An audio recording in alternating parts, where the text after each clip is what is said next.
നമുക്കിന്ന് വളരെ എളുപ്പത്തിലും അതുപോലെ തന്നെ ടേസ്റ്റിയും ആയിട്ടുള്ളൊരു ബീഫിൻ്റെ റെസിപ്പി നോക്കാം. അതിന് വേണ്ടിയിട്ട് 1 കിലോ ബീഫ് എടുത്തിട്ടുണ്ട്. ഇതിലേക്ക് ആവശ്യമായിട്ടുള്ളത് ഒരു കൈപ്പിടി ചെറിയുള്ളി, ഒരു മീഡിയം സൈസ് സവാള ചെറുതായിട്ട് കട്ട് ചെയ്തതും കൂടെ ചേർത്തിട്ട് ഇഞ്ചി വെളുത്തുള്ളി ഇത്രയും കൂടെ ചേർത്ത് ഇതുപോലെ ഒന്ന് അടിച്ചെടുക്കുക. ഇതിലേക്ക് ഇനി 3 ടേബിൾ സ്പൂൺ മുളക് പൊടി, 1 ടേബിൾ സ്പൂൺ മല്ലിപ്പൊടി, 1/4 സ്പൂൺ മഞ്ഞൾപ്പൊടി, 1 സ്പൂൺ ഗരം മസാലപ്പൊടിയും കൂടെ ചേർത്ത് കൊടുക്കാം. പിന്നെ കളറിന് വേണ്ടിയിട്ട് കാശ്മീരി ചില്ലി പൗഡർ ചേർക്കേണ്ടവർക്ക് ചേർത്ത് കൊടുക്കാവുന്നതാണ്. ഇനി ഇതും കൂടെ കൂടിയിട്ട് നന്നായിട്ടൊന്ന് അടിച്ചെടുക്കുക. ഒട്ടും തന്നെ വെള്ളമൊന്നും ചേർത്ത് കൊടുക്കണ്ട.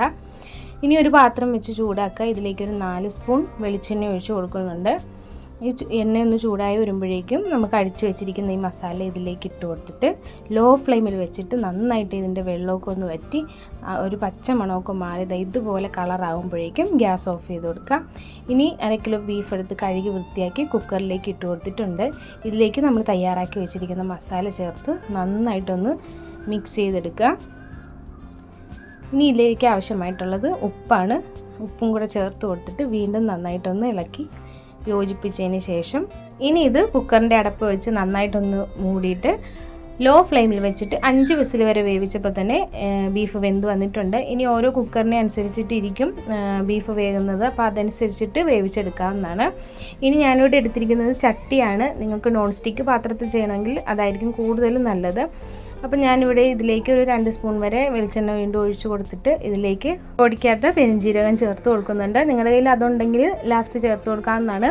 അപ്പോൾ ഇനി ഇതിലേക്ക് തേങ്ങ കൊത്ത് ചേർത്ത് കൊടുത്തിട്ട് അതൊന്ന് മൂത്തതിന് ശേഷം വറ്റൽമുളകും കറിവേപ്പിലയും കൂടെ ഇട്ട് കൊടുക്കാം. ഇനി നമ്മൾ വേവിച്ച് വെച്ചിരിക്കുന്ന ബീഫ് വെള്ളത്തോട് കൂടിയിട്ട് തന്നെ ഇതിലേക്ക് ഞാൻ ഒഴിച്ചു കൊടുക്കുവാണ്.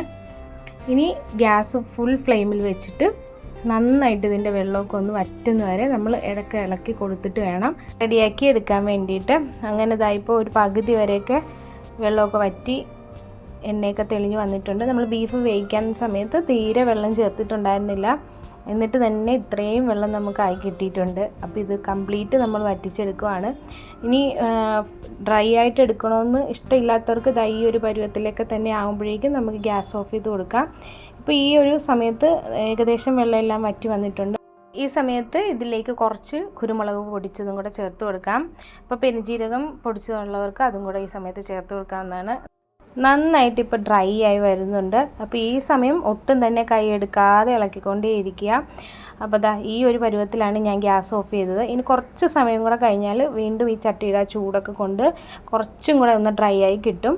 അപ്പോൾ എല്ലാവർക്കും വീഡിയോ ഇഷ്ടപ്പെട്ടു എന്ന് കരുതുന്നു. നമ്മുടെ ചാനൽ ആദ്യമായിട്ട് കാണുന്നവരൊന്ന് സപ്പോർട്ട് ചെയ്യുക, നമ്മളെയും കൂടെ സബ്സ്ക്രൈബ് ചെയ്ത് ലൈക്ക് ചെയ്യുക, ഷെയർ ചെയ്യുക, കമൻറ്റ് ചെയ്യുക. താങ്ക്